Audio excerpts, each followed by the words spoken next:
Shalom, puji nama Tuhan. Saat ini kita akan beribadah. Bila saat ini kita datang kepada Tuhan dengan segala ucapan syukur. Terima kasih Tuhan atas segala kebaikan-Mu. Kami ingin Tuhan memuji dan memuliakan nama-Mu. Sepanjang hari Engkau telah memelihara kami, bahwasannya kasih setia Tuhan selalu nyata dalam kehidupan kami. Kami ingin memuji-Mu, mendengarkan firman-Mu, dan segala kebaikan-Mu biarlah kami terima saat ini Tuhan. Di dalam nama Tuhan Yesus Kristus kami berdoa dan mengucap syukur. Haleluya, amin. Mari kita pujikan Datanglah ke Bait-Nya.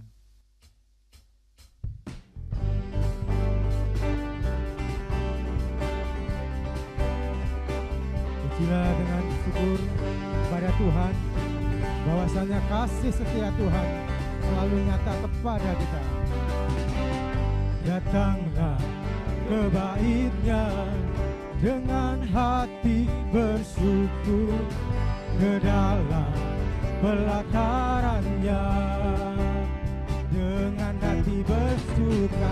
Rasakan dan lihatlah betapa baiknya Tuhan bagi kita berlindung padanya.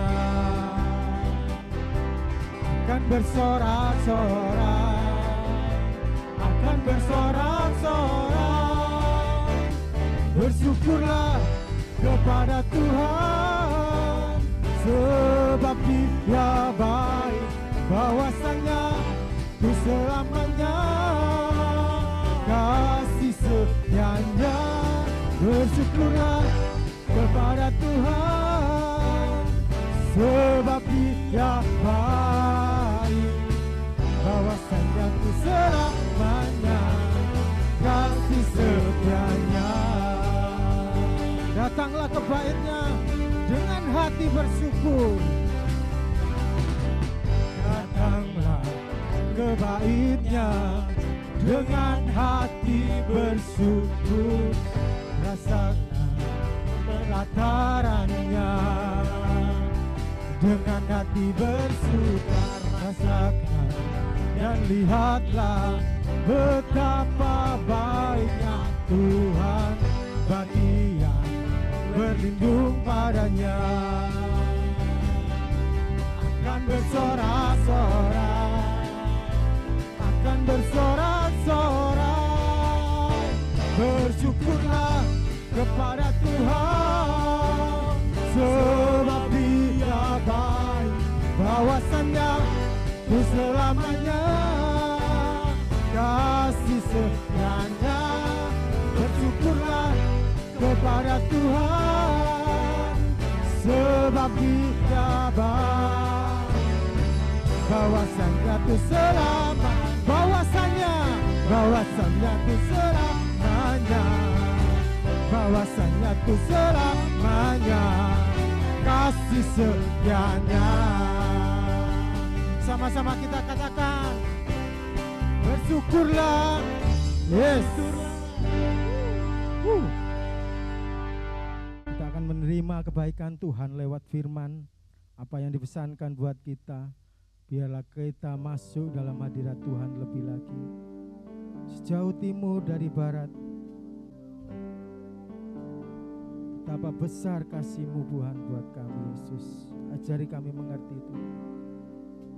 Sejauh timur dari barat, Engkau membuang dosaku.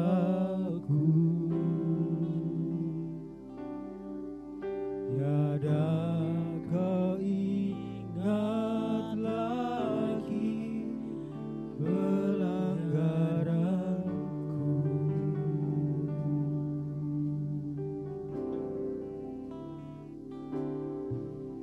Jauh ke dalam tubir laut, Engkau melempar dosaku. Tiada kau berhitungkan kesalahanku.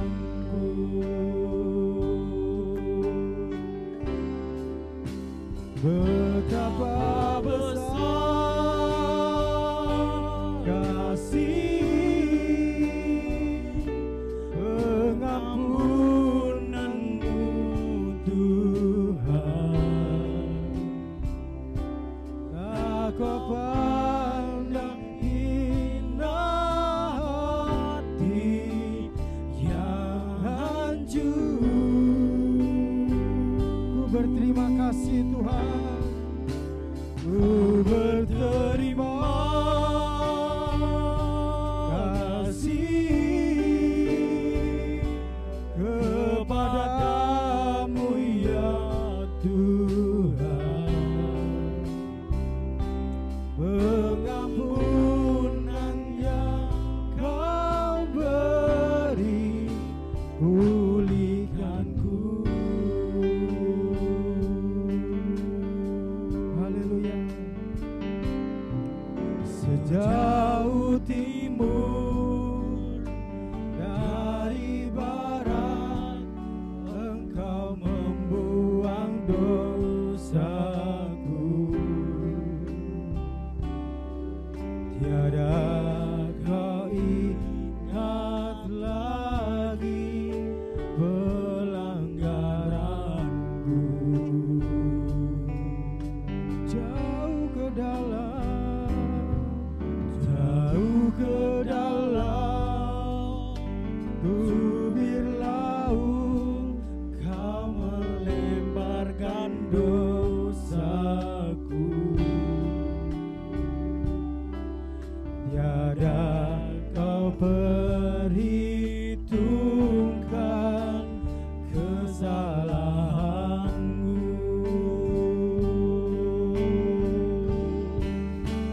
Betapa besar kasih pengampunanmu Tuhan. Kau pandang hina hati yang hancur.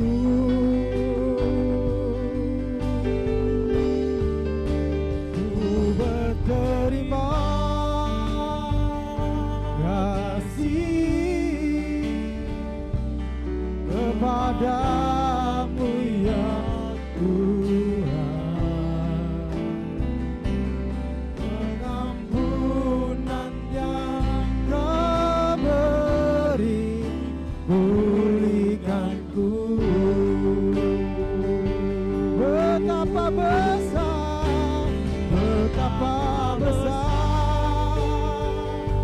kasih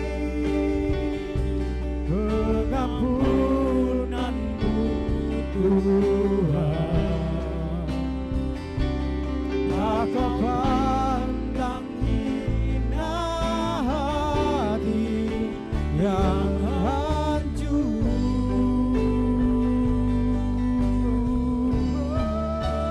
Ku berterima kasih kepadamu ya Tuhan. Pengampunan yang Kau beri, pulihkanku.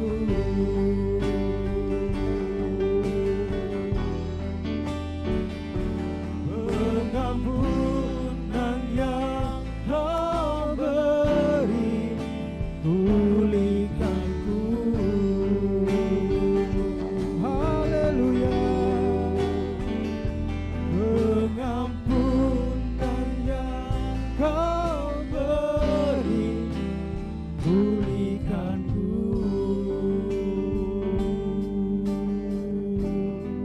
Haleluya.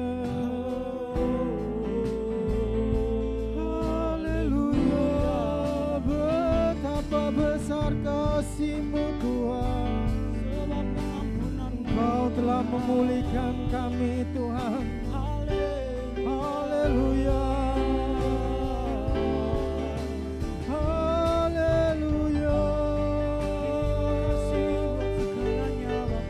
kami bersyukur Tuhan buat kasih-Mu Yesus, sebab Engkau baik Yesus. Haleluya. Pengampunan-Mu Tuhan yang memulihkan kami Yesus. Biarlah pesan-Mu untuk kami lewat firman-Mu yang Kau bawakan lewat hamba-Mu, biarlah menjadi pemulihan buat kami. Di dalam nama Tuhan Yesus Kristus kami berdoa dan mengucap syukur. Haleluya. Amin. Shalom saudaraku yang kekasih di dalam Kristus. Mari pada hari ini kita akan periksa firman Tuhan yang terdapat di dalam Dua Raja-Raja pasal yang keempat, ya, dari ayat yang pertama sampai ayat yang ketujuh. Demikian firman Tuhan. Salah seorang dari istri para nabi mengadukan halnya kepada Elisa sambil berseru, "Hambamu, suamiku, sudah mati dan engkau ini tahu bahwa hambamu ini takut akan Tuhan. Tapi sekarang penagih hutang sudah datang untuk mengambil kedua orang anakku menjadi budaknya." Jawab Elisa kepadanya, "Apakah yang dapat kuperbuat bagimu? Beritahukanlah kepadaku apa-apa yang kau punyai di rumah." Berkatalah perempuan itu, "Hambamu ini tidak punya apa-apa di rumah, kecuali sebuah buli-buli berisi minyak." Lalu berkatalah Elisa, "Pergilah, mintalah bejana-bejana dari luar, daripada segala tetanggamu, bejana-bejana kosong, tapi jangan terlalu sedikit. Kemudian masuklah, tutuplah pintu, sesudah engkau dan anak-anakmu masuk, lalu tuanglah minyak itu ke dalam segala bejana. Mana yang penuh, angkatlah." Pergilah perempuan itu daripadanya, ditutupnya lah pintu sesudah ia dan anak-anaknya masuk, dan anak-anaknya mendekatkan bejana-bejana kepadanya, sedang ia terus menuang. Ketika bejana-bejana itu sudah penuh, berkatalah perempuan itu pada anaknya, "Dekatkanlah kepadaku sebuah bejana lagi." Tapi jawabnya kepada ibunya, "Tidak ada lagi bejana." Lalu berhentilah minyak itu mengalir. Kemudian pergilah perempuan itu memberitahukannya kepada abdi Allah, dan orang ini berkata, "Pergilah, jualah minyak itu, bayarlah hutangmu, dan hiduplah dari lebihnya, engkau beserta anak-anakmu." Saudaraku, saat-saat ini banyak dari antara kita yang sedang mengalami kesulitan, saudara ya. Di masa-masa pandemik ini banyak orang mengalami kesulitan, terutama kesulitan ekonomi. Nah, itu sebabnya mari kita simak bersama-sama firman Tuhan yang kita baca. Jangan Anda berpikir bahwa yang mengalami kesulitan adalah orang-orang yang tidak beriman, orang-orang yang tidak melayani Tuhan, orang-orang yang tidak takut akan Tuhan. Saudaraku, ayat yang kita baca ini berbicara tentang bagaimana seorang wanita, istri Nabi, mengalami kesulitan yang amat sangat, ya. Saudaraku, kesulitan apa yang sedang mereka alami, yang sedang dialami oleh wanita ini beserta kedua anaknya? Yang pertama berbicara tentang ditinggal suaminya. Saudaraku, artinya dia sedang dalam keadaan berduka cita. Dia susah. Yang kedua, saudara, ditinggal suami berbicara tentang tidak punya rekan untuk berbagi. Betul saudaraku ya, suami istri biasanya kalau ada sesuatu selalu berembuk seorang dengan yang lain. Ya, tanya berembuk. Tapi saudara, ketika suaminya tiada, tidak ada lagi yang bisa diajak bicara. Artinya yang diajak untuk berbagi. Dan bukan hanya itu, dia juga sedang merasa sendirian. Ya, dia kehilangan seorang yang mendampingi, dia kehilangan seorang kekasih, dia merasa menjadi seorang diri. Pernahkah Anda merasa sepi sendiri? Saya yakin setiap kita pernah merasakannya ya. Pernah merasakannya. Kadang-kadang kok sepi ya? Kok tidak ada siapa-siapa ya? Kok tidak ada yang mendukung aku ya? Gitu saudaraku ya. Tapi biarlah saat ini juga kita mau belajar saudaraku. Ayat-ayat dalam Alkitab janji Tuhan menuliskan dalam Mazmur 27 ayat yang ke-10. Di situ tuliskan, sekalipun ayah dan ibuku meninggalkan aku, namun Tuhan menyambut aku. Jadi orang terdekat biasanya orang tua sebelum dia married. Sebelum orang ini married, orang terdekat adalah orang tua. Benar saudaraku ya, ketika kita ditinggal oleh orang tua, ya, orang tua mana yang bisa barengi anaknya terus sepanjang masa? Saya yakin tidak bisa saudaraku ya. Jadi ada batas-batas waktu kebersamaan ya. Tapi ketika orang tua itu tiada lagi, yang jelas pasti yang kita tahu, Tuhan tetap ada bersama dengan kita. Yang kedua, saudaraku, di samping orang tua, berbicara yang paling dekat siapa? Anak. Apalagi kalau anak itu masih kecil. Anak kalau sudah gede-gede, sudah punya acara sendiri, sudah susah diajak kebersamaan, itu ada waktu-waktu yang sulit untuk bisa bersama-sama. Saudaraku ya, terlalu banyak acara. Tapi kalau anak masih balita, ya tentu saja terus bareng sama ibunya. Bahkan ketika ditinggal aja sudah nangis, ya nyari ibunya. Yesaya 49 ayat 15. Di situ dituliskan, dapatkah seorang perempuan melupakan bayinya sehingga ia tidak menyayangi anak dari kandungannya? Sekalipun dia melupakannya, aku tidak akan melupakan engkau. Janji Tuhan luar biasa. Ini sudah hal yang tidak mungkin orang tua meninggalkan bayi. Ya, rasanya kalau punya bayi, saudaraku ya, punya anak masih balita, mau ninggal kemana-mana mesti nitipin, mesti tidak bisa lama-lama. Kalaupun ada keperluan tetap tidak bisa berlama-lama, cepet dan balik gitu saudara ya. Ada aja belum minum susu lah, belum apa, belum ngerawatin lah. Yang jelas seorang ibu tidak bisa meninggalkan bayinya. Tapi ada juga ibu-ibu tertentu yang bahkan meninggalkan bayinya di depan rumah orang, saudaraku ya. Baru ini di Kick Andy itu ada sebuah kesaksian seorang anak yang ditinggal di depan tokonya orang. Ada juga saudaraku ya.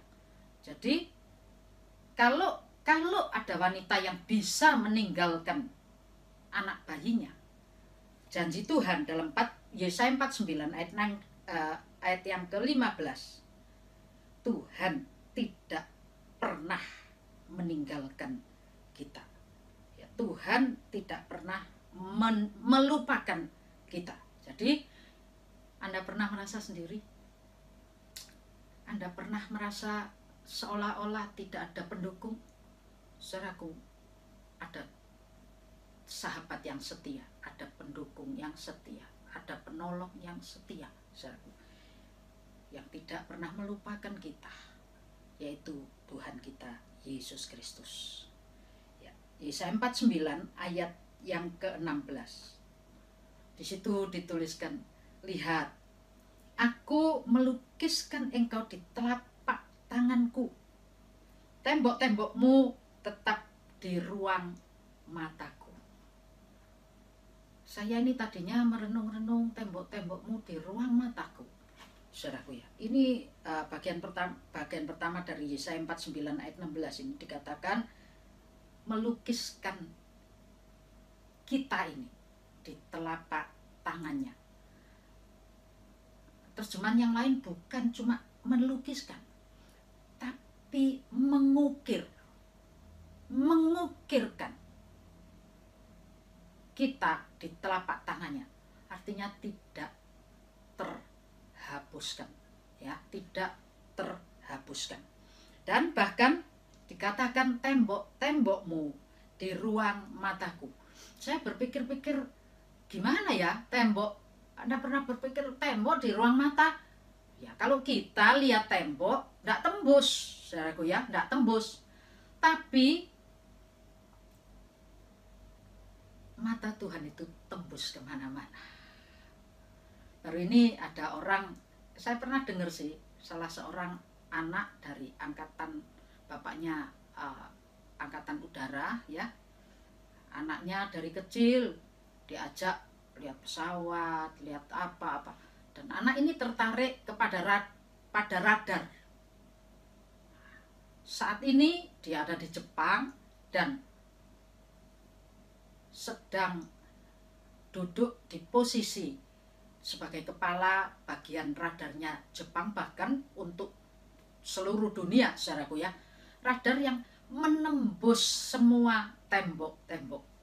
Jadi artinya apa yang disebut di sini, saudaraku, kita ini di samping diukirkan di telapak tangan Tuhan, kita ini juga, saudaraku, ruang-ruang yang ada dalam hati kita, dalam diri kita, di tempat yang paling dalam sekalipun, artinya dalam lubuk hatimu, itu selalu diperhatikan oleh Tuhan.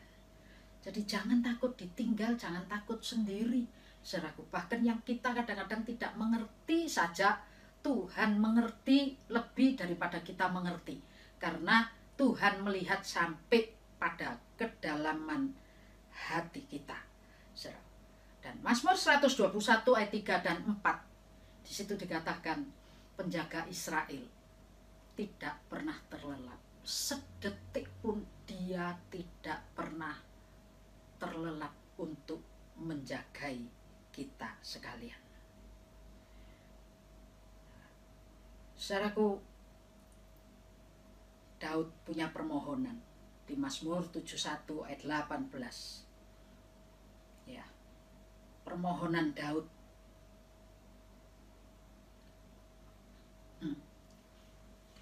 Dan Daud juga dijawab oleh Tuhan. Ya. Di dalam ada jawaban dari Tuhan di Yesaya 46 ayat yang keempat. Ya, di Mazmur 71 ayat 18 itu mengatakan, sampai masa tuaku dan putih rambutku, ya Allah, jangan meninggalkan aku, supaya aku memberitakan kuasamu kepada angkatan ini, keperkasaanmu kepada semua orang yang akan datang. Dan di Yesaya 46 ayat 4 itu merupakan jawabannya, sampai masa tuamu, sampai masa putih rambutmu, aku menggendong kamu. Aku telah melakukan dan mau menanggung kamu terus. Aku mau memikul kamu dan menyelamatkan kamu.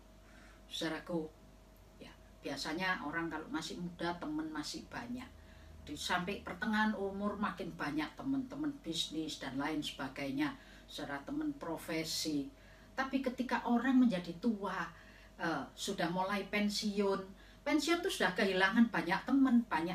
Bahkan kalau punya anak-anak, saya ingat Pak almarhum mantan presiden Indonesia keberapa itu, Pak Habibie, saudara, dia bilang menjelang saat-saat tuanya, saudara, dia bilang, anak-anak semua jadi, semua berhasil, tapi tidak ada satupun yang nemeni dia. Ya, kadang-kadang kalau masa tua, Anda harus siap seorang diri. Nah, untuk itu siapkan hari-hari ini menjelang tua. Mulai dari muda, Anda harus dekat dengan Tuhan. Karena ketika Anda dekat dengan Tuhan, Anda tidak pernah merasa seorang diri. Jadi jelas janji Tuhan, kalau perempuan ini wanita ini susah, duka cita, tidak ada yang dijak rembuk, tidak ada orang yang mendukung. Manusia memang terbatas, saudaraku. Tapi ingat janji Tuhan. Tuhan sedetik pun tidak pernah meninggalkan kita. Bahkan sampai engkau tidak mampu, sampai masa putih rambutmu, mungkin engkau ditinggalkan banyak orang karena bukan tidak mengabdi, bukan tidak sayang, tapi karena banyak kesibukan. Saudara, biarlah kita juga tahu bahwa sadar benar. Sementara kita merasa sendiri, kita harus sadar bahwa ada Yesus, ada Tuhan yang selalu bersama-sama dengan kita. Yang kedua, saudaraku ya, yang kedua, apa yang terjadi? Orang ini bukan cuma ditinggal suami, sedih, sedih, masih ketambahan lagi diancam, sedang dalam masa ancaman. Jadi, saudara, diancam untuk apa? Anaknya mau diambil. Suami tidak ada, tinggal hidup bersama anak dua. Anaknya ini mau dirampas, diambil. Ya, kalau dijadikan istri atau dijadikan anak angkat, tapi anak ini tidak diambil jadi budak. Menyedihkan sekali. Semua orang tua memikirkan masa depan anaknya. Tapi kalau ini anaknya jelas-jelas akan dijadikan budak. Siapa orang tua yang mau anaknya dijadikan budak? Tidak ada yang mau, saudaraku ya. Nah, tapi orang ini mengalami ancaman. Anaknya hendak diambil untuk jadi budak. Saya ingat Mazmur 91 dari ayat pertama. Dari situ jelas-jelas, saudaraku, dikatakan bahwa Tuhan itu adalah bagi kita tempat perlindungan dan kubu pertahanan. Ya, kalau kita ini duduk dalam lindungan yang maha tinggi dan bermalam dalam naungan yang maha kuasa, maka Tuhan menjadi tempat perlindungan dan kubu pertahanan bagi kita. Ya. Ayat 3. Sungguh Dialah yang akan melepaskan kita dari jerat penangkap burung, dari penyakit sampar yang membusuk. Dengan kepaknya ia akan menudungi engkau, dan di bawah sayapnya engkau akan berlindung. Kesetiaannya ialah pagar tembok. Jadi saudaraku, kalau kita ini dekat sama Tuhan, bukan cuma masa tua saja, dari muda sampai tua, bahkan di pertengahan umur kita harus sadar bahwa Tuhan adalah tempat perlindungan. Tidak ada yang bisa ngancam-ngancam kita. Tidak ada yang bisa pasang jerat kepada kita. Karena Tuhan itu akan meluputkan kita dari segala ancaman dan dari segala jerat. Ya. Masuk bagian yang ketiga. Saudaraku, kesulitan apa yang dialami oleh wanita ini? Jelas-jelas kesulitan duit, kesulitan keuangan.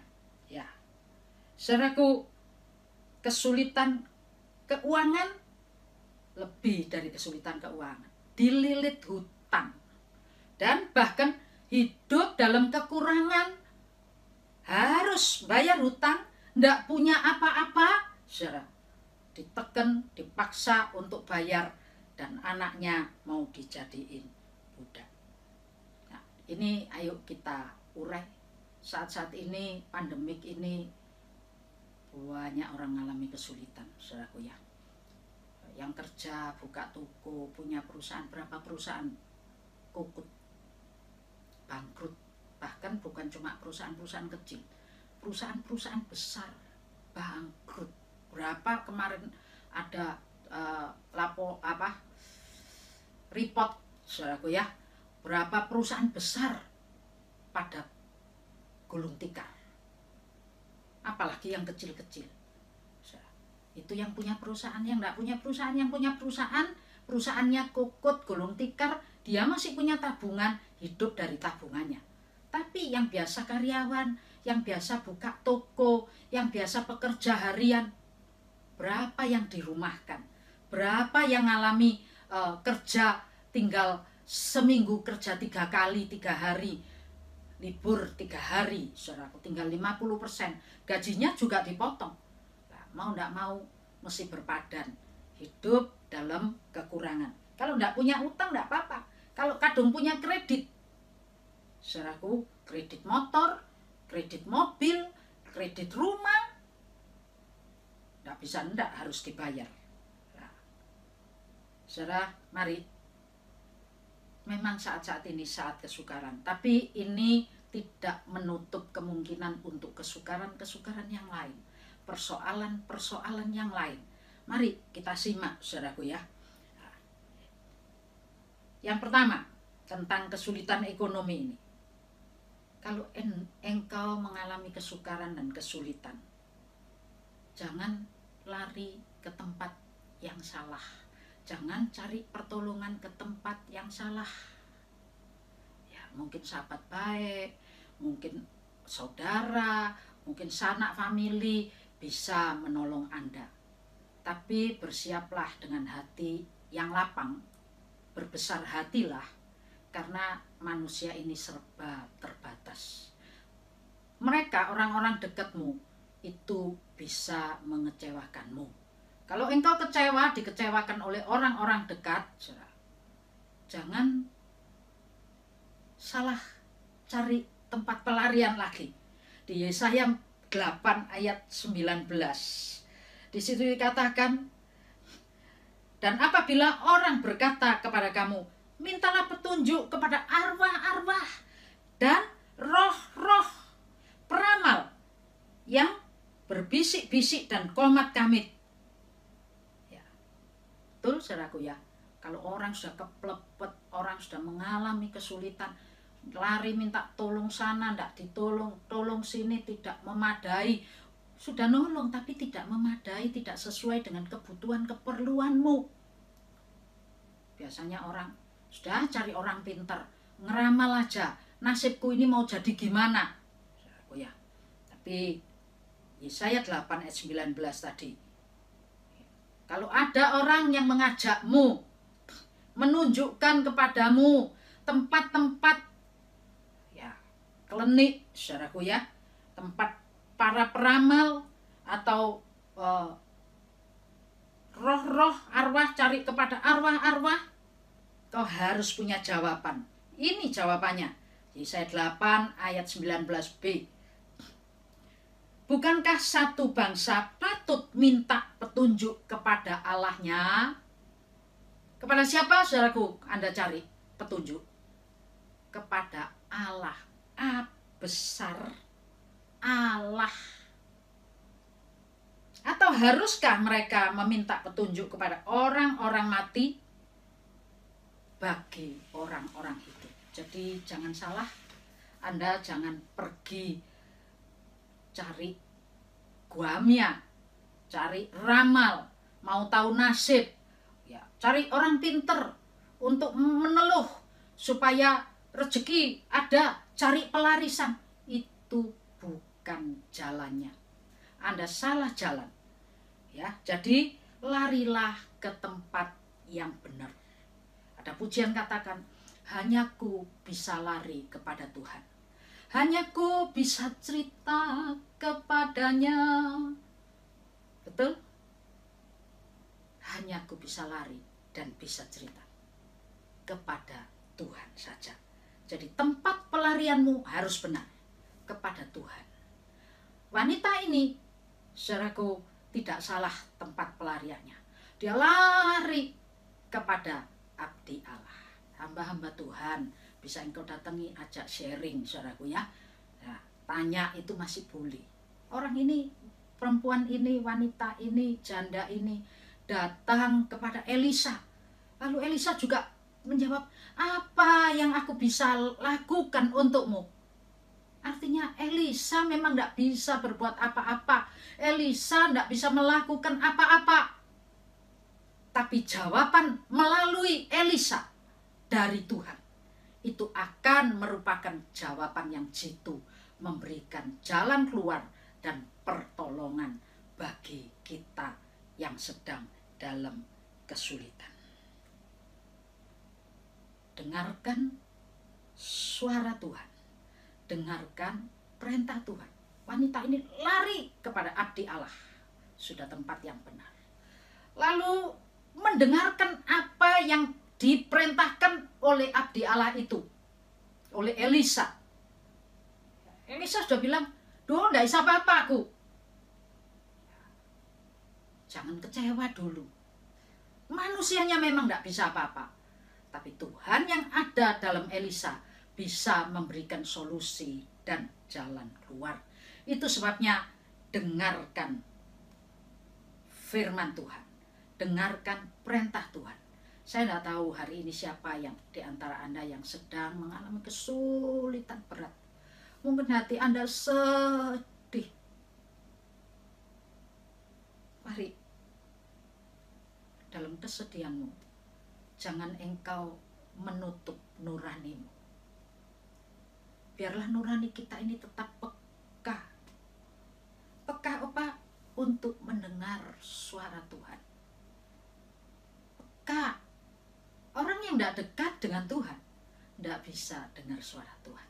Itu sebabnya bagian pertama tadi, saudaraku, dikatakan mendekatlah kepada Tuhan. Dan ketika kita mendekat kepada Tuhan, Tuhan juga mendekat kepada kita. Kita lari selangkah, kita berjalan selangkah mendekatkan diri kepada Tuhan. Tuhan lari 7 langkah untuk menggapai kita. Luar biasa Allah kita itu. Ingat bungsu yang sudah minggat jauh ketika dia melangkah mencari bapaknya, menuju rumah bapaknya. Bapaknya yang tiap hari menanti. Itu begitu kelihatan bungsu datang. Dari jauh dia sudah lari mendapatkan bungsu. Hari ini mungkin karena engkau jauh dari Tuhan, engkau tidak bisa dengar suara Tuhan, atau engkau ragu, atau mungkin engkau merasa ditinggal sendiri.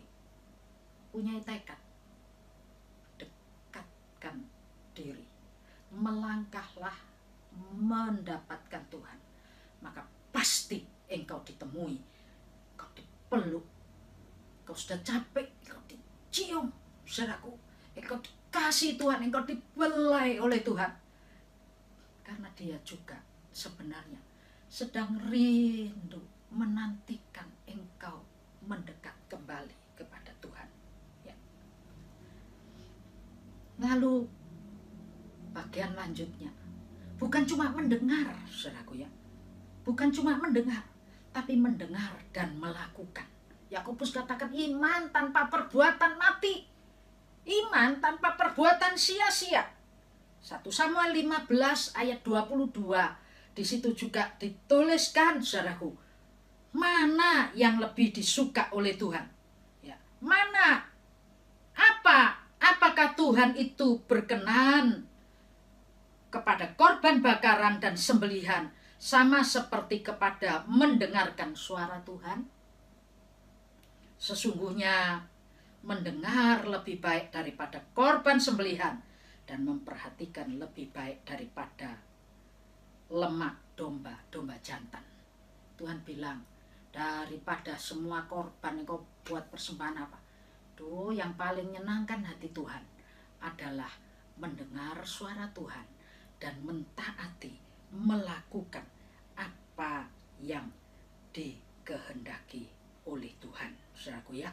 Jadi lakukan apa yang Tuhan perintahkan. Kalau engkau mendengar, jangan salah dengar, jangan salah ngeramesi. Dengar dengan tepat, kalau belum ngerti tanya lagi sama Tuhan, tanya lagi sama Tuhan jelasnya bagaimana, saudaraku. Lalu laksanakan dengan tepat. Wanita ini melaksanakannya dengan sangat tepat. Elisa menyuruh dia untuk pergi mencari botol bejana kosong, ya, di luar rumahnya, di luar. Ya. Itu berbicara soal, ya, ojo isin-isin, wis keluar di luar nyari botol, minta ke tetangga, ngisin-ngisin atau sakjane, saudaraku ya. Tapi kerendahan hati itu diuji untuk pertama. Untuk taat kepada Tuhan, engkau harus punya kerendahan hati. Dan rendah hati itulah awal daripada berkat Tuhan. Ya. Lalu kita coba mau belajar ya, cara kerja Tuhan. Bagaimana? Yang pertama tadi, yang jelas disuruh cari bejana kosong, suruh minta botol-botol kosong di luar rumah, bukan yang di dalam rumah loh. Ya, kalau kau cuman kumpulin yang di dalam rumah ada berapa? Di luar rumah. Jadi cara Tuhan yang pertama menguji kerendahan hatimu. Artinya Tuhan mau supaya engkau punya kerendahan hati. Datang kepada Tuhan dengan kerendahan hati. Juga terhadap sesamamu. Orang-orang yang mungkin bantu sedikit atau engkau harus punya kerendahan hati. Rendah hati kepada Tuhan. Kalau tidak rendah hati terhadap sesama, sama, mengasihi Tuhan. Mana bisa mengasihi Tuhan kalau kepada sesama saja kita tidak bisa mengasihi.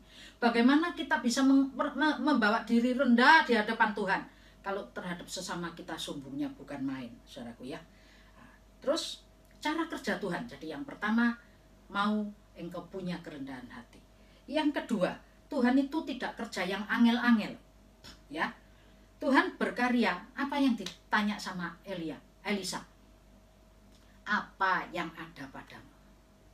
Jadi Tuhan tidak nuntut kalau kemampuanmu itu apa. Oh, kok kamu itu bisanya kok cuma buat bakso, kok enggak bisa buat pesawat. Kamu buat pesawat, nanti diberkati. Ya, belajar buat pesawat aja sudah berapa tahun lagi, saudaraku ya. Enggak, Tuhan enggak angel-angel. Tuhan bergerak dari apa yang ada padamu. Tanganmu, apa saja yang dijumpai tanganmu, kerjakanlah itu dengan sebaik-baiknya. Kemampuan apa yang kau miliki? Ya, tidak nutup kemungkinan, saudaraku ya. Dari kemampuan yang kecil, engkau bisa dimampukan. Seorang anak desa, ibunya, bapaknya loper koran, saudaraku ya. Lalu dia sekolah aja sering disuruh pulang karena tidak punya bayar uang sekolahnya. Sekali waktu dia merantau ke Jakarta dan dia jadi OB. Ya. Waktu jadi OB, dia cukup beruntung, dia bekerja di tempat rekaman. Saudara, dia mulai ngernet. Yang dia tidak bisa apa-apa, pendidikan juga SMA enggak lulus, saudaraku ya. Dia ngerneti. Ya OB kerjanya disuruh ngerneti waktu rekaman. Tapi ketika dia ngerneti, dia menyimak, dia memperhatikan dengan sangat teliti. Para pegawai di tempat itu datangnya sering terlambat. OB ini harus bersih-bersih dulu. Dari pagi sebelum mereka datang, bos-bosnya datang, OB ini harus bersih-bersih. Saudaraku, ketika dia bersih-bersih, tidak jarang ada telepon. Dan seringkali telepon yang dia terima itu pakai bahasa Inggris. Orang ini SMA tidak lulus, bahasa Inggris dari desa. Anda tahu, dari gajinya yang sedikit itu, dia mencoba untuk kursus bahasa Inggris. Sehingga ketika dia terima telepon, dia bisa jawab, belajar untuk menjawab dengan betul. Sekian tahun kemudian, anak ini mulai bisa mendirikan perusahaan rekaman sendiri. Luar biasa, saudaraku ya. Jadi Tuhan itu bekerja bukan lewat sesuatu yang jauh. Makanya Wahyu pasal 2 ayat 25 katakan, apa yang ada padamu? Ya, apa yang ada padamu? Peganglah itu. Jangan, seringkali kita ini tidak real, tidak realita. Muluk-muluk, pendidikan SD misalnya, tidak apa-apa.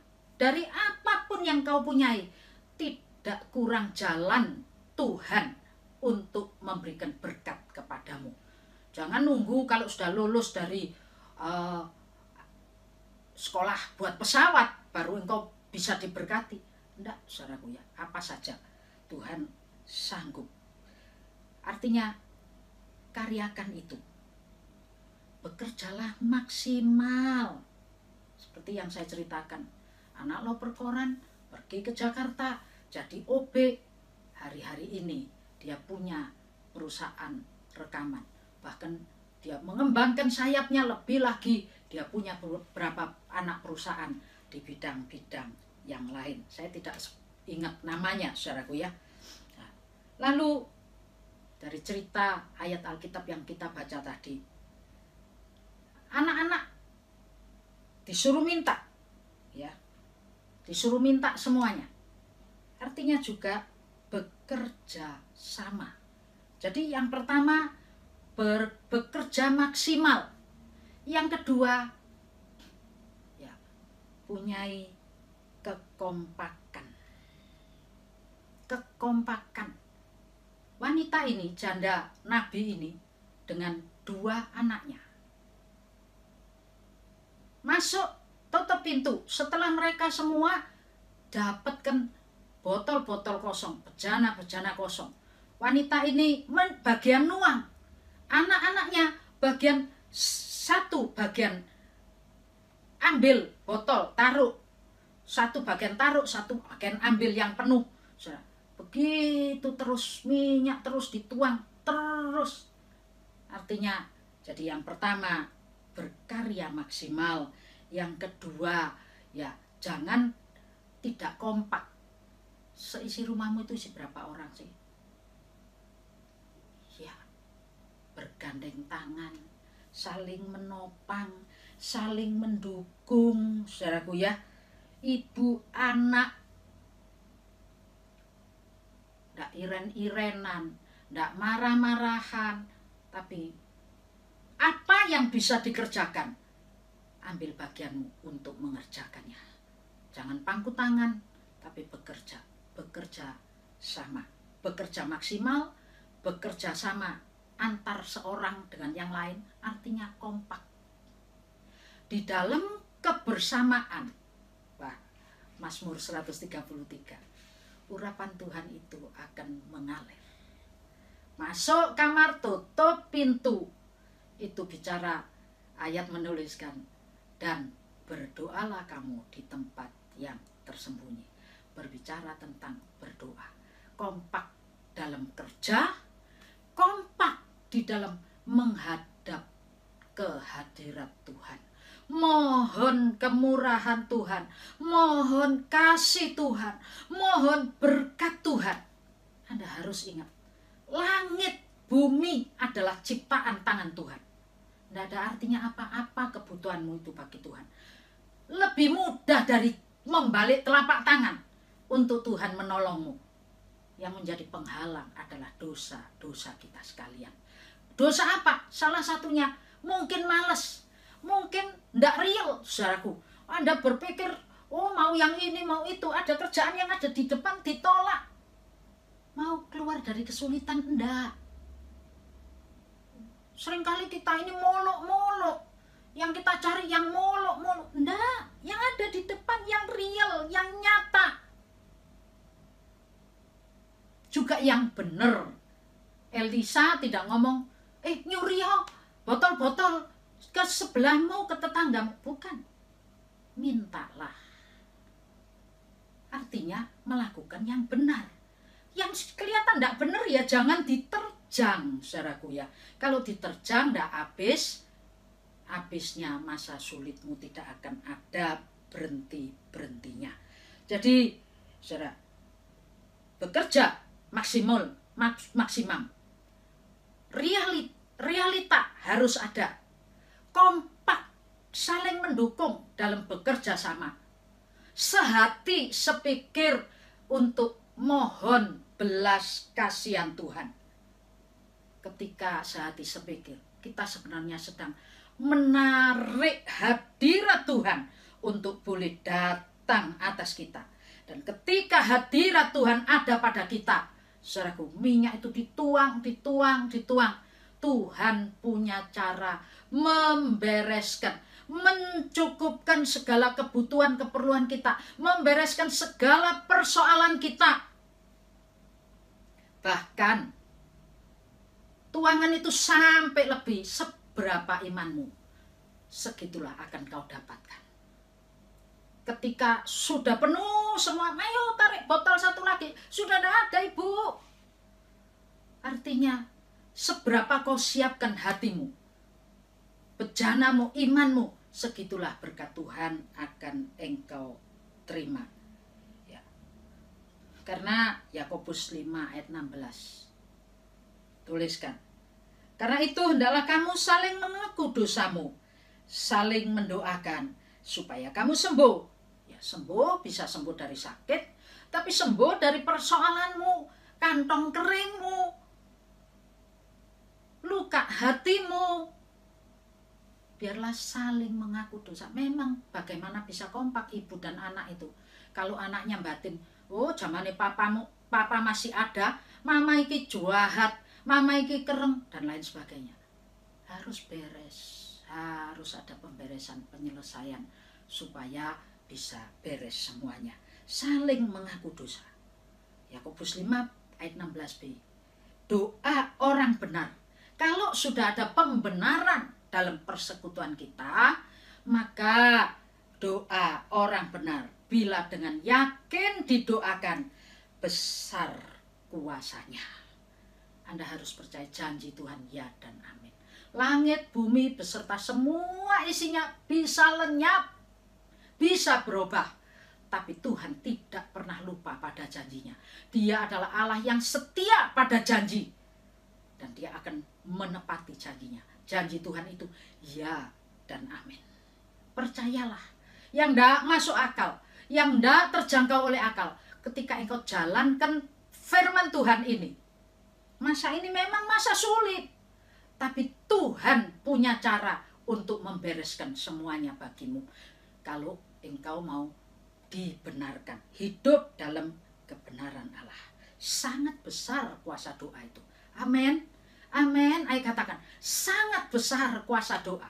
Sangat besar kuasa doa. Aku akan mendapatkan jawaban dari doaku.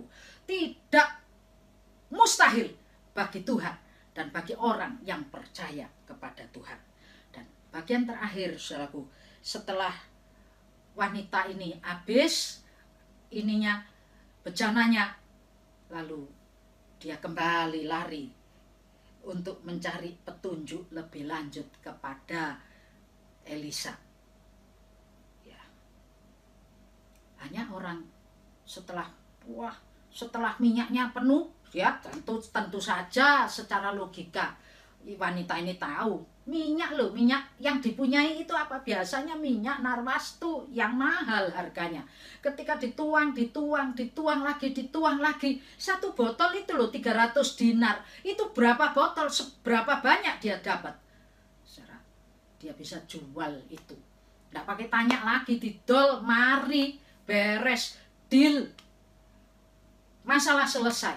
Nggak usah balik ke abdi Allah, nggak usah balik ke Elisa. Tapi wanita ini begitu baiknya. Dia datang kembali kepada abdi Allah. Aku sudah tuang, aku sudah lakukan semua. Apa sekarang yang harus aku lakukan? Elisa itu bilang, tuangan minyakmu jual. Buat bayar hutangmu. Urapan bisa buat menyelesaikan masalah. Amin. Ketika engkau masuk dalam hadirat Tuhan, ketika engkau mengalami lawatan Tuhan, semua persoalanmu yang tidak dapat kau jangkau dengan akalmu untuk menyelesaikannya akan selesai dengan cara yang tidak kau pikirkan. Benar, saudara? Ada banyak cara Tuhan. Sekali waktu ketika saya mengalami kesulitan keuangan, berapa tahun yang lalu itu ya, Tuhan itu luar biasa. Saya berseru kepada Tuhan, saudaraku ya. Kita berseru, saya Pak Felix sama berdoa, ayo Tuhan, tolong Tuhan, tolong Tuhan. Ketika kita sehati berdoa, saudara, wah, rumah dagangan saya bisa laku 2 kali lipat harga pada orang yang sama. Kalau sebulan sebelum saya mengalami kesulitan, orang itu cuma nawar sejumlah X. Sebulan kemudian saya kasihkan X plus 1.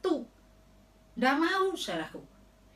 Dia nawar cuma di bawah X. Tapi sebulan kemudian ketika saya berseru kepada Tuhan setelah mengalami kesulitan, saya dan suami berseru-seru kepada Tuhan. Lalu saudaraku, apa yang terjadi? Orang yang sama, karena orang lain mungkin Anda tidak kaget. Orang yang sama datang dan harga rumah itu dibayar 2 kali X. Wow, ada tepuk tangan buat Tuhan. Tuhan kita dahsyat, Allah luar biasa. Jawaban itu bukan cuma buat saya.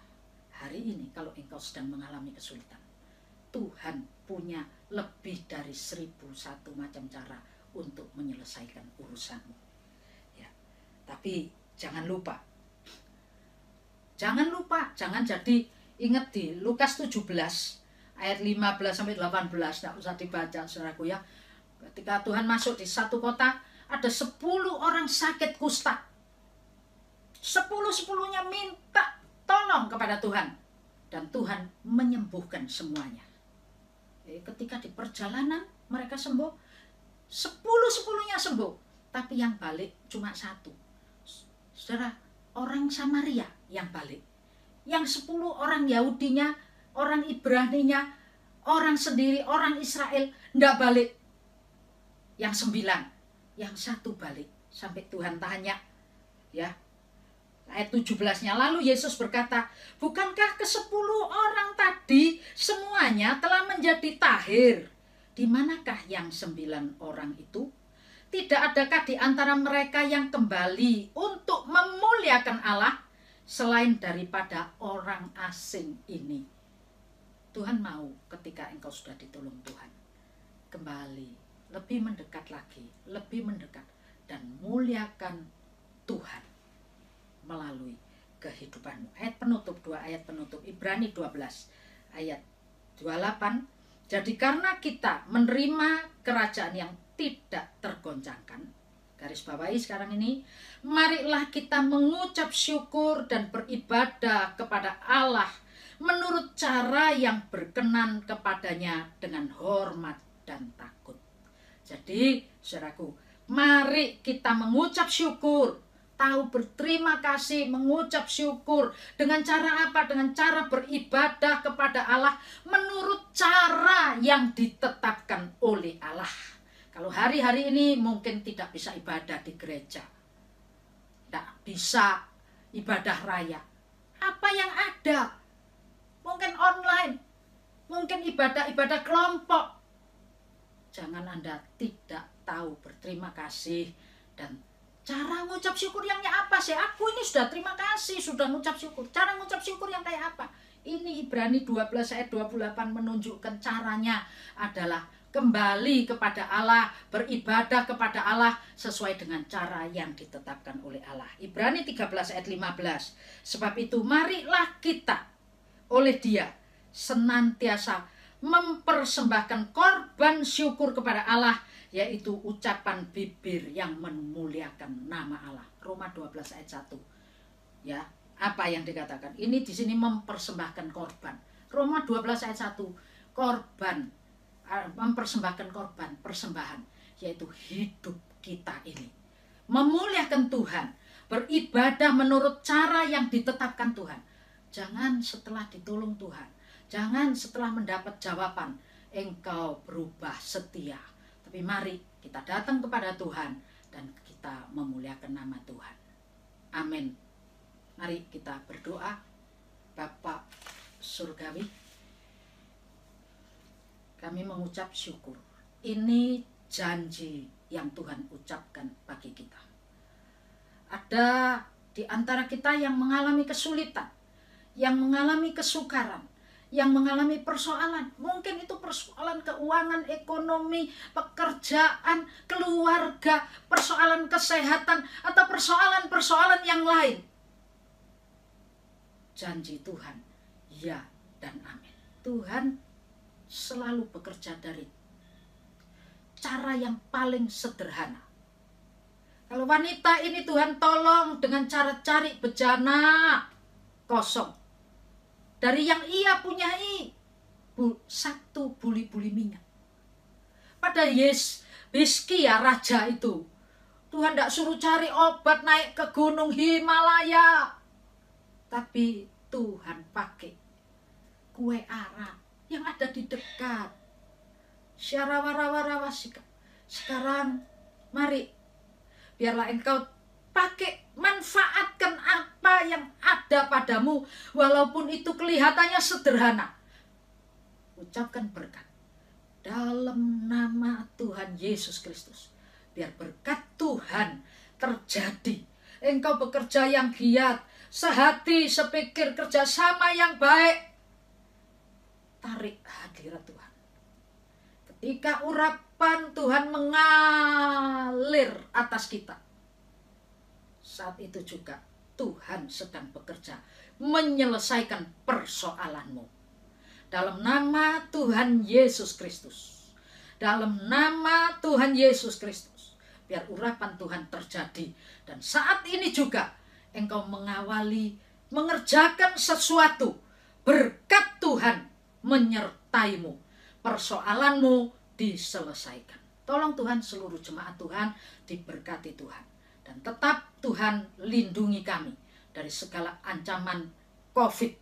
Tuhan berkati kami. Berikan kepada kami damai, sejahtera, dan sukacita. Dalam nama Tuhan Yesus Kristus. Amin. Kita angkat satu pujian.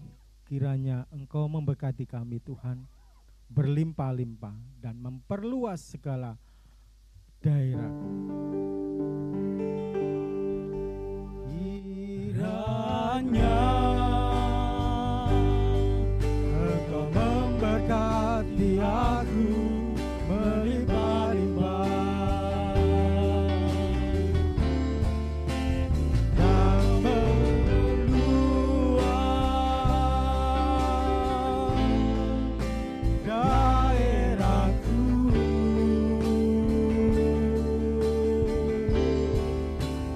Dan kiranya tanganmu menyertai aku dan melindungi aku daripada malapetaka, sehingga kesakitan tidak menimpa aku.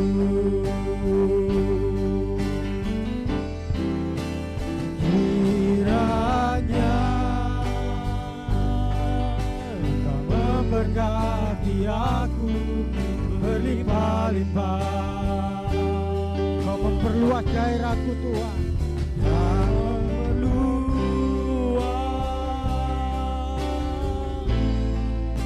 daerahku. Haleluya. Dan kiranya tanganmu menyertai aku dan melindungi aku daripada malapetaka, sehingga kesakitan tidak menimpa aku.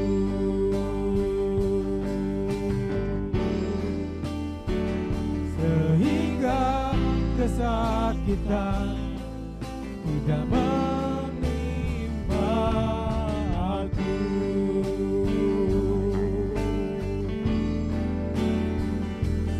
Sehingga kesakitan tidak menimpa aku.